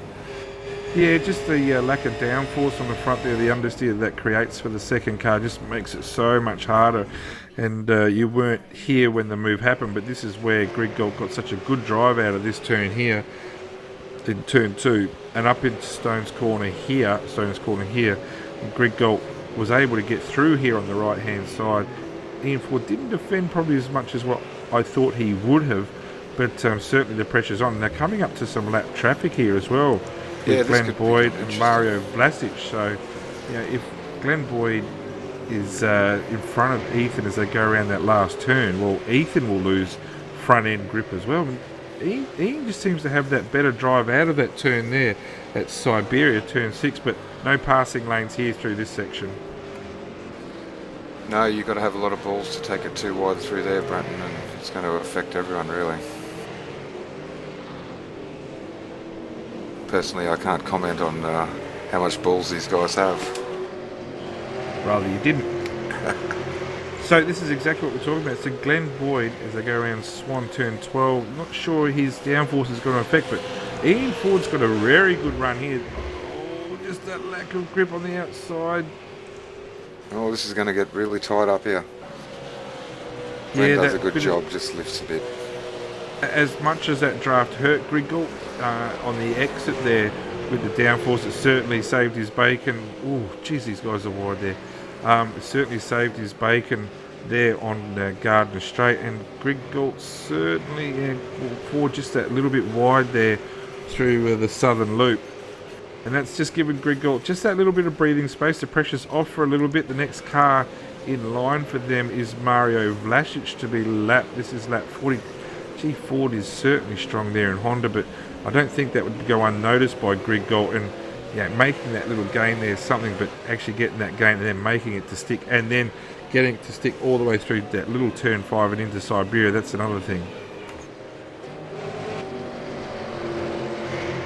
Well, the laps are ticking down here, so Ethan has just pulled a little bit of a gap here, but Ian will be all over it, pushing it as hard as he can here. And this battle for third position certainly hasn't gone anywhere either. Mitch McLeod still putting the pressure on Bo Cattell here, so great racing here throughout the field. And P13 is also heating up as well. Yeah, we haven't David been Baxter back. and Dennis Gatarik side by side. Dennis had a big look. Baxter shuts the door. Jason Bentz is in there as well. We've lost Anthony Manzarella. He's dropped back a little bit. Actually, ERA teammate Greg Sharp's actually gone through. So Manzarella's had issues. Todd Parks has dropped off that pack. But looking out for Jason Bentz here as well. He's not going to want to muck around, and he's got the job done on Gatarik as well. So Bentz, probably for the first time this race, has really got himself in a legit battle with Dave Baxter, where these guys qualified very close together. Bentz in 13th, I think, and Baxter 18th. But gee, the drive that Bentz has got available to him there out of the turns is outstanding. So these guys have just been going at it the whole race, so we'll stick with them a bit longer. Yeah, David Baxter, Jason Benson, Dennis Gatarik really putting on a show here for the viewers. I think these will be 3 other drivers with huge smiles on their face right now. Well, it could be a matter of what could have been for Jason. Got caught up early, and Jason's best lap on lap 32 with a 30.5. Pitted on lap 23, so spot on the halfway mark. I think Dave Baxter pitted earlier than that. Yes, he did, lap 20. Dave's fast lap also a 30.5 early doors at the 6th lap. But like you said, it's just great to have Dennis out here as well. And Dennis pitted on lap 22, so they're all pretty close to each other. But Dave Baxter just has that really good drive there. They're 32 flat last lap. And you'd think that he's probably going to be able to get away here a little bit. I think that might have been held up a little bit by Dennis in the previous laps to that. But Baxter's certainly, like we said before, and he'll be the first to say, he tends to make a lot of mistakes, but when he gets the job done, he's very, very quick and can be certainly up the top bit more often than not. Yeah, when I first started iRacing, I used to kind of me and David had very similar times. We had lots of good close racing together. So when I was looking for lap times, I was kind of look at what David Baxter was running to see what I should be running. And I must admit we've had plenty of incidents, but they've all ended in a gentlemanly fashion. And unfortunately, Jack Boyd's left us as well. His lap 37 just saw his car in the pits. So, yeah, I'm not sure whether Jack will be too unhappy with his performance there today. I thought he drove exceptionally well. So, and his fastest lap was 30.5 as well. Very comparable to the rest of the field. But, so a good job by Jack Boyd. Back up to the leaders here. Ethan's coming up to a bit more traffic. And Ian Ford is right back on his bumper here for the first and second position. They've caught up to Mario Vlasic here, so let's see what Mario does.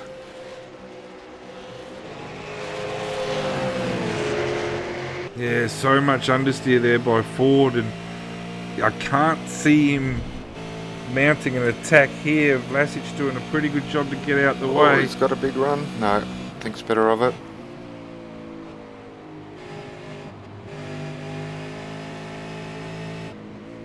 Well, we're on lap 43 here now, so the patience must be getting close to running out. There's still a little bit of time left, but it just there again doesn't seem to be able to hold that tight line through the southern loop, and Ethan tends to get that better drive out there. But there, right here, look how deep under brakes, and I know Ian's just looking for that spotter on Ethan Grigolt's car to say, look out to your right, and Jack Boyd has left us, unfortunately, so unlucky there for Jack Boyd.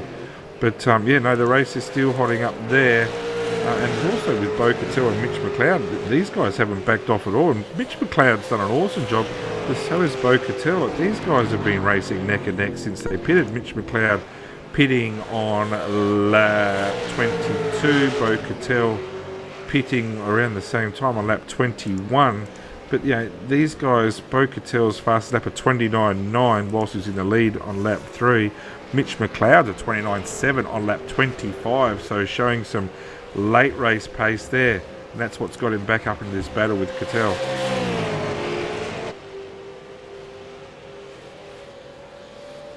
Yeah, Mitchell having a great drive here. For once in his life, it looks like he's got a nice stable internet connection, and actually, just as I say that, he's disappeared. Well, don't put the mockers on him, mate, but you're right. I'm not going to jinx him. But his ping's gone through the roof at 925 at the moment, but it's settling back down to 508, and hopefully that will continue. It's starting to settle down a bit. So the jinx of the commentator. Yeah, a bit of a scare there. Bo Cubis has done a good job in 5th, but I want to go back to this battle here with Dave Baxter. Probably just, he looks comfortable enough now from Jason Bentz. Dennis has dropped back a little bit more as well. But the race up the lead, yes, I know. But the battle for the lead is certainly not over and done with yet. They both have a big wiggle. It seems at the moment one makes a mistake, they both make a mistake, and Ian just can't capitalise on. They're only tiny mistakes, but at this, when it's so tight, like one little mistake could be the race for you. Ethan defends hard.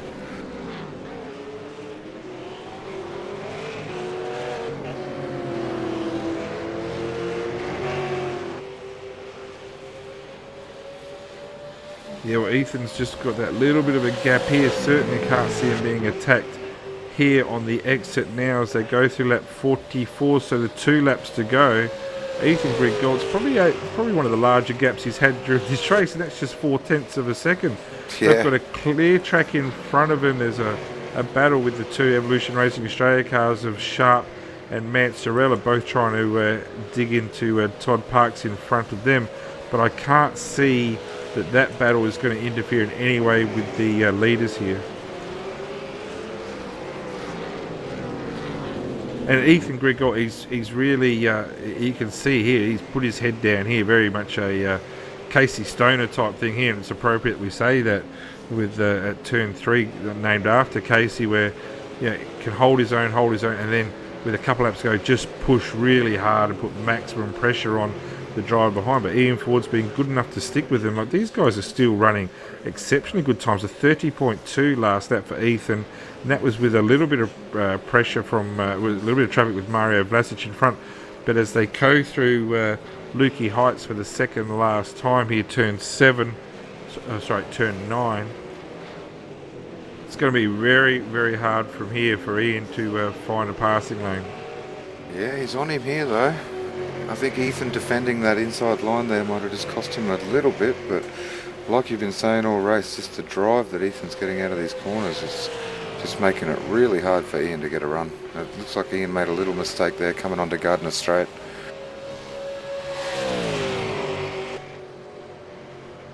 So the opportunity will still be there. Last lap action. It's been a fantastic race, and certainly well deserved as to who wins this race.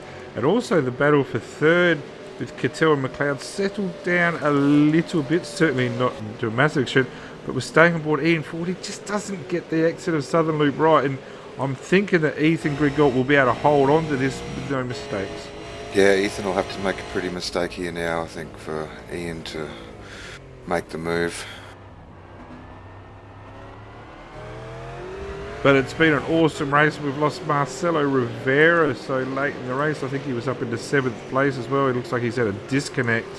That's not great for the Way of Life Commodore there. So unlucky for Marcelo. That's going to drop him well down the order. It has. He's in 20th and might even drop down further than that, I would think. So terrible luck there. He's lost his connection there. His quality's bottomed out. He's back in the server now, but it's too late.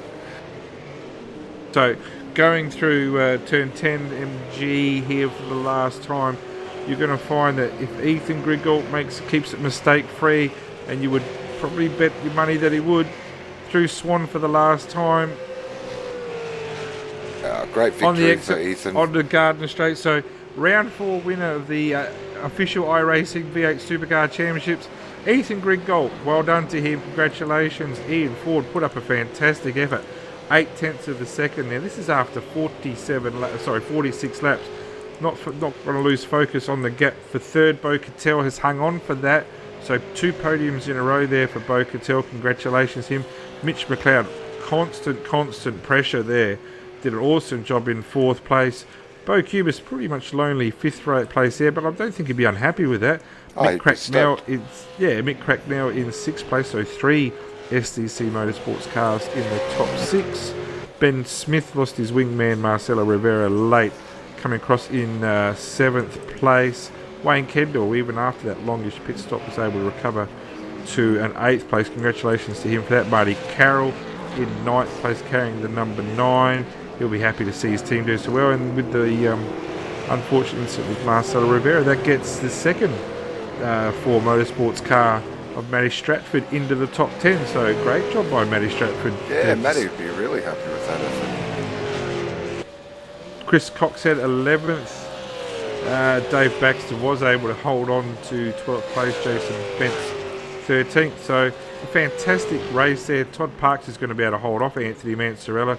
And Greg Sharp, I'm thinking, is out of fuel there in 17th. It's a very silent sounding car, and I don't see any solar panels on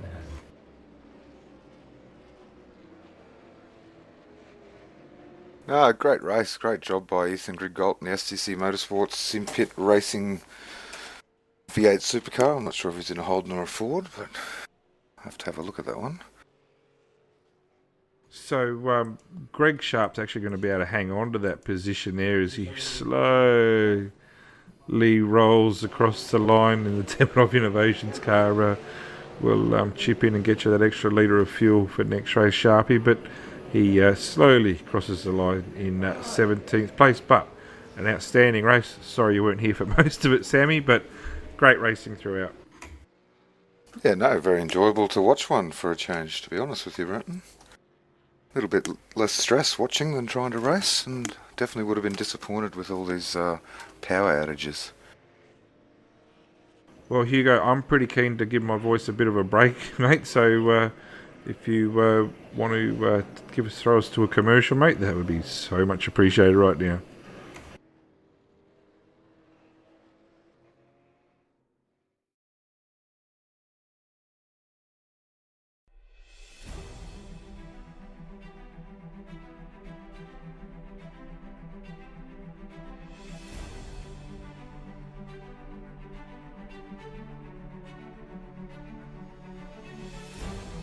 So the Mazda Shootout is a competition that Mazda Motorsports puts together to find best up-and-coming road racers in America and give them an opportunity to further their careers. iRacing's involvement allows sim racers, presumably with not a lot of real-world seat time, the same opportunity. This year, iRacers who compete in the Season 3 iRacing Mazda Cup will have the opportunity to go to the shootout this fall. Last year was the first year that iRacing was involved, and we sent 2 iRacers to the shootout. Evan and Steven, they did great on track. They were really fast in the car and represented sim racers and iRacers very well.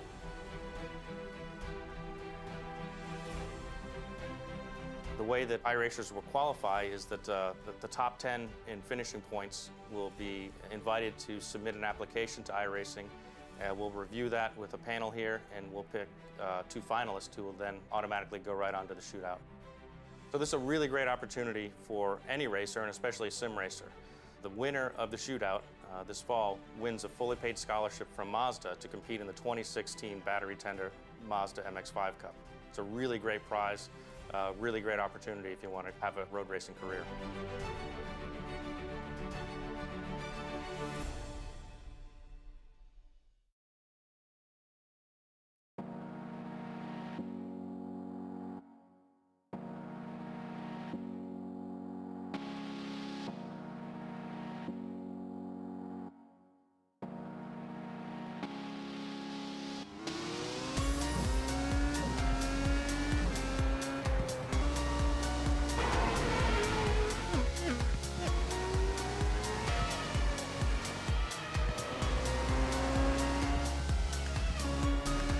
Cars are lined up on the grid. The iRacing.com World Championship Grand Prix Series. We are underway. They all come down into turn 1 for the first time.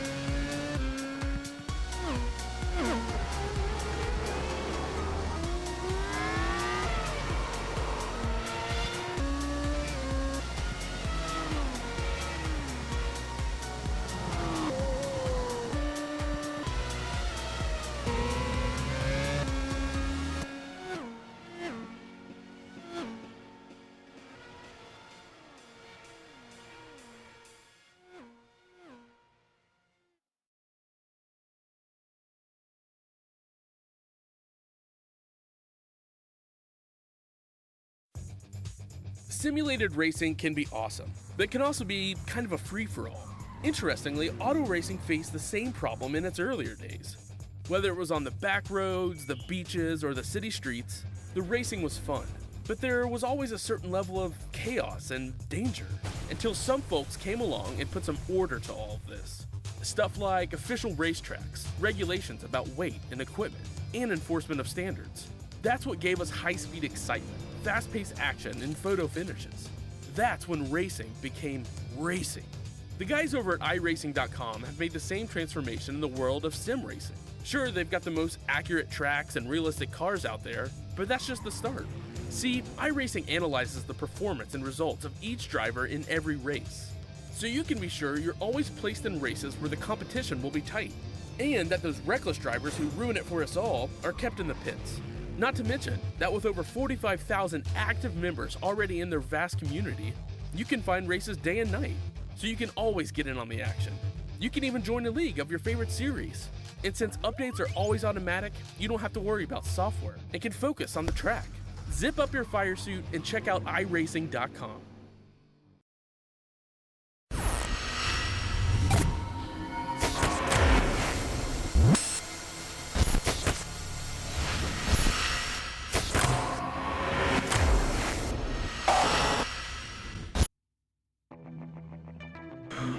Wow, what a race. First of our endurance races, that was round 4 at Phillip Island, the iRacing official V8 Supercar Series, brought to you by RaceSpotTV and Demidov Innovations. Third place tonight, Bo Cattell is with us in the commentary booth.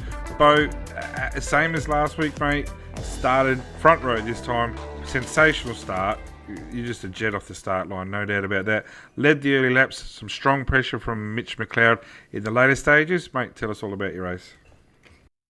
Yeah, it was a good race. I knew this wasn't one of my stronger tracks, so I did actually spend a bit of time this week trying to sort out a setup, and I have a wicked qualifying setup, but it seems to be the same story every race this season. I just can't get longevity out of the tyres, and I don't quite know why that is, but I try to dial it out, and I either get push or no traction, so I've really got to sit down and work out what's going on there. But other than that, yeah, great race, great sort of sitting up with the top two for a while there, but at the end of the day I didn't want to sit there holding them up the whole race. I knew they had the pace, and was hoping to make up some ground in the pit stops, but wasn't to be. They seemed to have a bloody quick pit stop as well, so yeah, no, good race, awesome racing with Mitch, and yeah, it's quite enjoyable. That was a great start you had, Bo. Do you think Ethan made a little mistake on the shift there, or did you just absolutely kill him off the line? What it looked like was we both got the same initial launch, and I think I'm not sure if he broke into wheel spin or hit the limiter, but yeah, he definitely didn't get the second phase of the start as probably as good as he wanted, and I was glad to have cleared him by turn one, and lead a couple of laps. Yeah, it was definitely a great start by Bo. We all thought Ethan would have it coming in to the inside of turn one, but you absolutely smoked him. Yeah, it's always good when you can get a good start. I traditionally haven't been too good at starts, but the last couple of rounds, yeah, I've had blinders, and I don't quite know why that is. And Bo, looking at your lap times, mate, I know you're saying you're probably not entirely happy with your setup, mate, but you've just completed a 46 lap race, of which only two, disregarding your pit stop lap, but of that, only 2 laps didn't have a 1 minute 30, and one of those was a 1:29.9. Only twice there did you drop into the 31. So, mate, don't be too down yourself with the setups. It's a pretty good job. Yeah, it's just look, I just can't put a finger on what it is. It must be just hours on the sim, but it's, yeah, I mean, then that doesn't give the reason why Ethan's so bloody quick. So I don't know, just got to work away at it, and it is forever. You're forever learning on this thing, and slowly getting there. So we'll see how we go. Well, mate, good job this week, mate. Circuit of the Americas next week. What's your thoughts there, mate? I'm not sure it's a great car for the V8s, but we tend to go back there all the bloody time. So what's your thoughts on that? Yeah, I've never been quick at that track, and I mean, Phillip Island's not a great track for me, but it doesn't have bloody cut curbs and all that, so it'll be interesting. I'll have to put in a few hours if I'm going to race, but look, I suppose I better race, seeing I have been every week. But yeah, it might not be as spectacular as these first 3 races. Well, mate, racking up the podium positions, mate, racking up those first lap leads, and those getting yourself plenty of airtime, mate, with those fantastic starts. So good job tonight, mate, for round 4, keeping up that strong presence in this series, mate, and onward to Dakota next week. Good luck with that. Yeah, thanks, guys, and thanks to my team at Synergy Sim Racing, and I really appreciate what you guys do with the broadcast. Thank you. Yeah, actually, before you go, Bo, it was great to see Todd Parks for Synergy Sim Racing in the team as well. Racing tonight as well. So it's good to have that extra number there. So good job for Todd. Absolutely, and we've also signed a new driver, David Moore, and so it's all very exciting. Good. So SSR continue to move forward and continue to challenge. So good luck in the next few races there. Our third placeman in tonight's race, Bo Cattell. So fantastic job there. We're going to have Ian Ford join us now. Ian Ford racing for the Evolution Racing Australia car. Mate, second place tonight. Hell of a race. Tell us all about it. Oh, it was a crazy qualifying session. It was that close. I was only probably about 100ths behind Bo Cattell, and then, I know what sort of starts he gets. I know what sort of starts me and Ethan have been getting lately. So it was just more let the start do whatever it does, and then just try and attack as hard as I could. And going into turn, just the corner before the hairpin, I was completely sideways. It's on the replay there on your broadcast. I've even looked at it, and I was just full lock to the right. Just kept my boot in it and managed to hold on to the spot when Mitch tried going around me. And from there on, I just was aggressive as like I could be, and just dived up the inside of Ethan when I saw it shot. We made a bit of contact, and then managed to get in front of Bo. Tried doing Ethan's trick from the last few weeks and just try and make a gap and hope that I can hold it.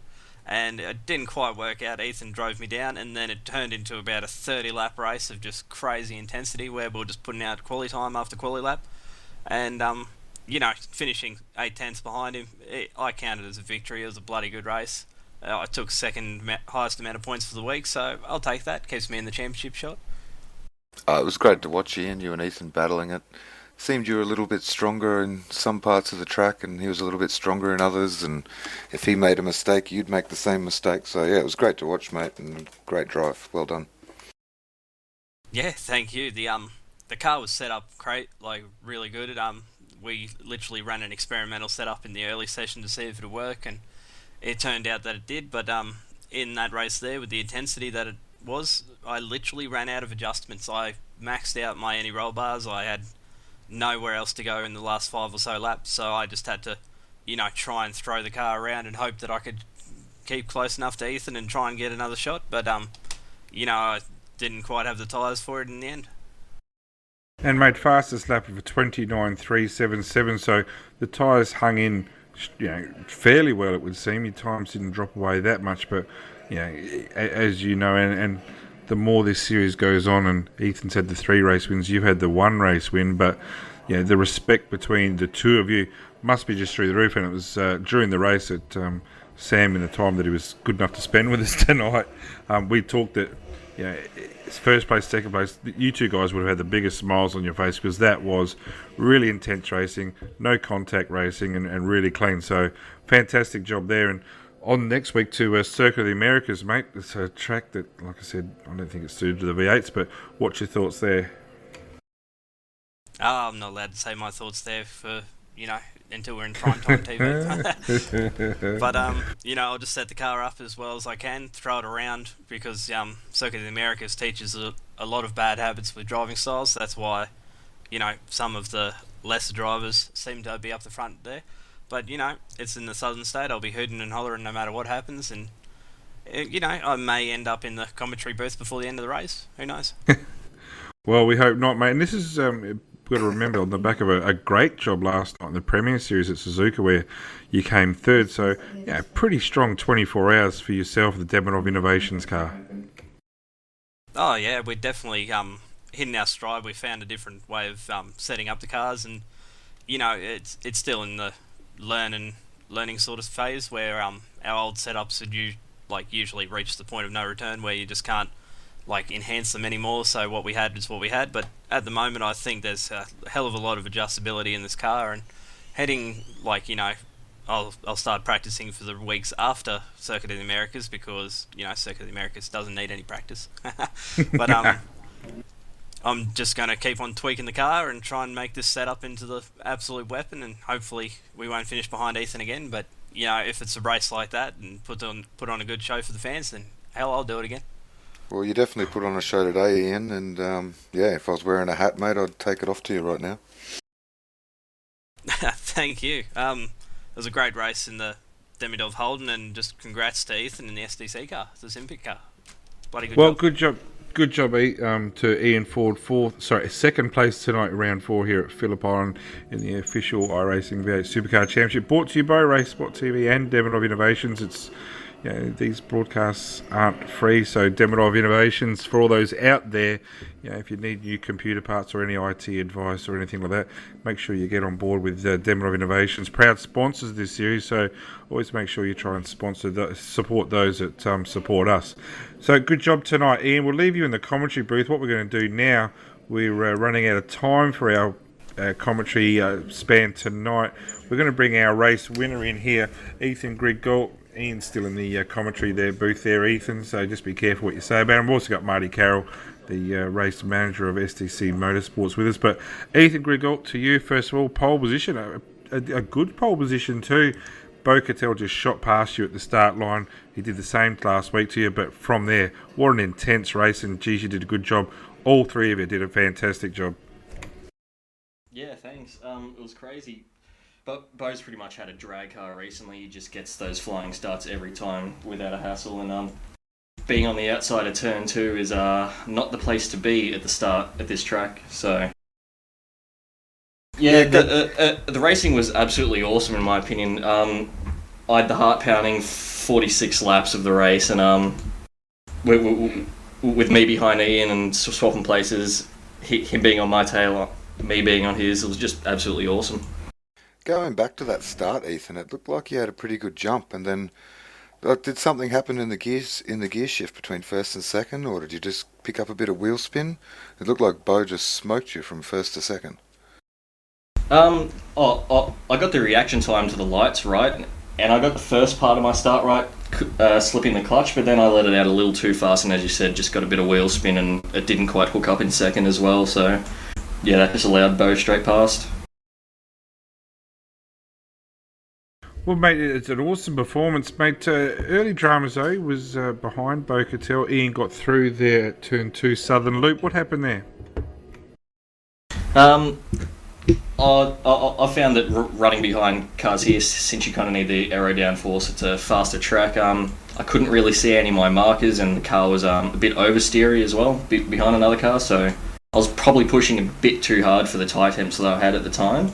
So yeah, that's why I kind of dropped back a bit there at the start, but I recouped it all, just drove the thing as straight as I could, get the tyre temps back down, and just try for a hard push at Ian and Bo. Yeah, it was a fantastic drive, Ethan, and as we said earlier in the commentary, you guys probably enjoyed that race just as much as we enjoyed to watch it, so great job there, mate. Yeah, thanks, mate. And next week, mate, Circuit of the Americas next week. Mate, I'm not sure you've had a lot of seat time there at all, so how are you going to, what's your predictions for there? It'll be my first time there in the V8. I've had a bit of practice there in the Z4 when that first came out, but yeah, other than that, new territory for me, so I'll have to put plenty of practice in for this week. Well, and you've got a great race manager here, and with us also is Marty Carroll. Marty Carroll, 9th place tonight for STC Motorsports. Mate, you must be so super proud of your team tonight. 3 of the top 6 place getters tonight, with Bo Cubis in 5th and Mick Cracknell in 6th, mate. So, mate, you're dragging the chain for your team, Marty. Got to get yourself up there. Tell us about your race. I know, they're riding me, but I've raced a dungy old Ford, so it's... You might have made a comment on that during the race, I can't remember. I do believe so. No, all in all, bloody, Ethan and Ian had a fantastic race up front. Bo Cattell, congratulations to him for his 3rd place, but... yeah, catching a little bit of the broadcast while I was running around there late in the race. Definitely, if anyone missed the start, go back and watch it. It's definitely worth watching and reshare the race during the week. But no, personally, I got to work on my 1 lap pace. I qualified badly, and then had a good race with Jack Boyd there early on. But in saying that, it's sort of I lost contact there with Wayne Kendall and Benny Smith and Marcel. So. Where I should have been, wasn't quite there, but no, still an enjoyable race for myself, and it's always good to get some track time and do some laps. Yeah, Marty, you used to be a lot faster in the V8 Supercar.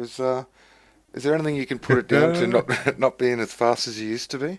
Maybe not focusing on it enough? Oh, this is getting cruel. I'm getting old, It's no, I do spread my workload around quite a lot. As you know, we're down a couple of people at the moment within the team, so I'm engineering about 3-4 different cars each week, so spreading the workload across the board, but still good enough to build rocket ships for Ethan to go out there and compete against Ian, and so as long as he keeps doing what he's doing on track, I'll keep building him rocket ships. Well, and I'm sure in the SDC team now that there's a new opening in that team now that Sam Compton's about to leave, mate, there's the potential there to get more people in. He's been sacked 3 times. He just keeps back up with a different title. Well, we're going to wrap this up, Marty. Just on behalf of the V8 community, is there anyone you want to thank for tonight at all? No, big shout out to the boys there at SDC Motorsports. Awesome team, best team in the world, and thanks to Sean Cole and the Sim Pit for all their support. And of course to RaceSpotTV for covering This with Hugo Luis in the director's chair, handling the camera work tonight. So Hugo, congratulations to you. Outstanding job as Great always. job, Hugo. And to Demonov Innovations, proud sponsors of this event. So that wraps up round 4 action here at Phillip Island. A fantastic race. And as we leave here, no doubt Ian Ford and our series leader Ethan Grigol, they'll still have big smiles on their faces. We go forward next week to Circuit of the Americas, a short sprint race. Looking forward to that. But on behalf of Hugo Louise, Sam Compton, I'm Brenton O'Brien. Looking forward to seeing you next week at V8 action at Circuit of the Americas.